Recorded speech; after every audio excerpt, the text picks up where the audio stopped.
I will go to the snare and I will do it really fast. You will see and you will hear really fast how I will mix this band.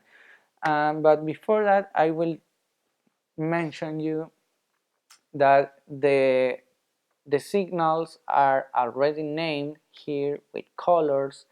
I use always, every time I use the same color code. It's like for me, drums are always red. And at the same time, drums goes always first. It's like, this is like almost an international order. It's like I can tell you like 99% of the sound engineers that they have recording studio of light shows put the microphones on the same order. Like always you start with the rhythm bass, like the rhythm of the song.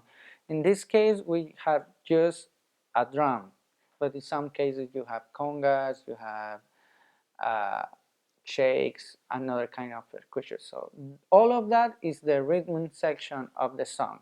So mostly of the time, as I told you, 99% of the engineers put the kick drum first, then the snare, then the hi-hat, and then the toms. Sometimes put the toms on the sound order, for example, the high tom first and then the low tom, or some of them put it in the visual way. That is the second way to order the stuff, and they are going together.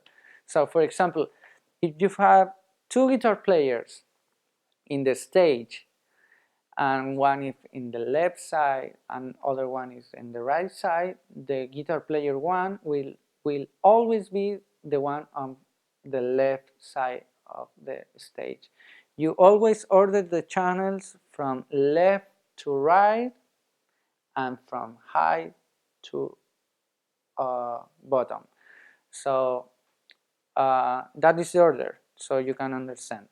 So for example, the overhead L on the drums is the overhead that I, as sound engineer, I am watching on the left side of the drums, and the overhead right is on the right side on my point of view, not the drummer or wherever, because you are sitting where the people is watching the show. So you want, when you are gonna use the pan, you are gonna try to match with the people what are they hearing. So first is rhythm bass instrument. Then the bass is really funny because the bass is a combination of, in a song is like it has rhythm, but at the same time it starts the harmony of the song because it has notes. It's not just rhythm.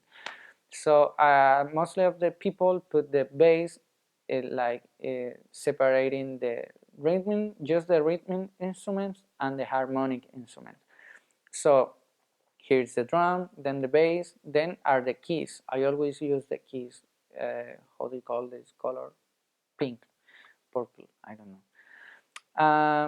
The same. There are two keys. The key one was the guy on the left side of the stage, and the key twos were the guys on the right side of the stage. And these are just harmonic instruments. Well, a keyboard or a piano or a guitar can do melodies and stuff, but they are not the main melody on a song, on worship song, because the main melody is like 100% of the time voices.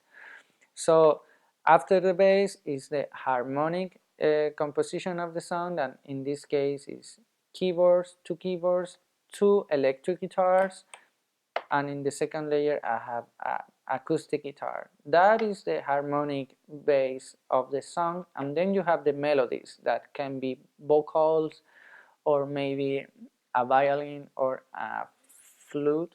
Flute is how you call it? A flute instrument. So if you have a violin or something like that, I put it before the vocals. I try, at least that is my order, put the vocals like at the very end. So we are gonna mix as I told you, first the rhythm bass to build the song over the rhythm that is obvious. Like even when you are recording in a recording studio, it's like very weird try to record the vocals or the main guitar without a bass that sustain that recording. It's like the bass is gonna follow the rhythm of the kick drum, so you need first 90% of the time have the rhythm and bass ready. So we're gonna mix really fast. I am gonna do this. I already explained to you how the compressor works, how the equalizer is working now. So I'm gonna mix this really fast, just speaking to you what I'm doing. So now I am going to go with the snare drum. I'm gonna do the same, just listening. As I'll tell you, mostly of the signal that are not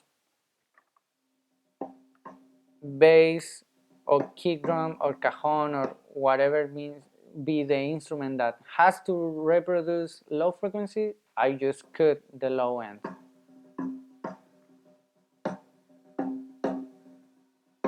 Then, for example, you can hear in this snare that it has an harmonic, like really low, like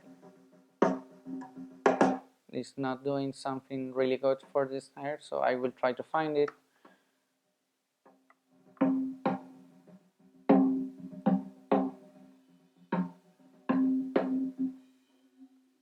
There is it.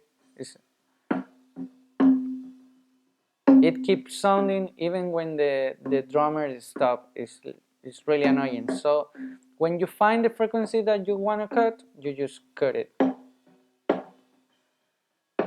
Now, you can't be too aggressive because that harmonic is part important of the sound of the snare. So if I cut the whole sound, it will be hollow, a hollow sound. So you can be so aggressive. Use the amount of cut that you need to make it like more pleasant to your ears.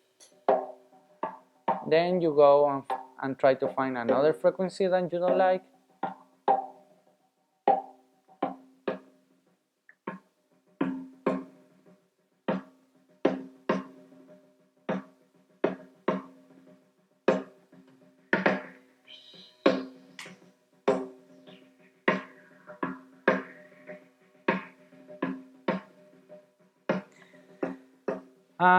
We're gonna do this very fast, and then the compression. I already told you the compression for percussion has to be really fast. So short attack and short release, like really fast.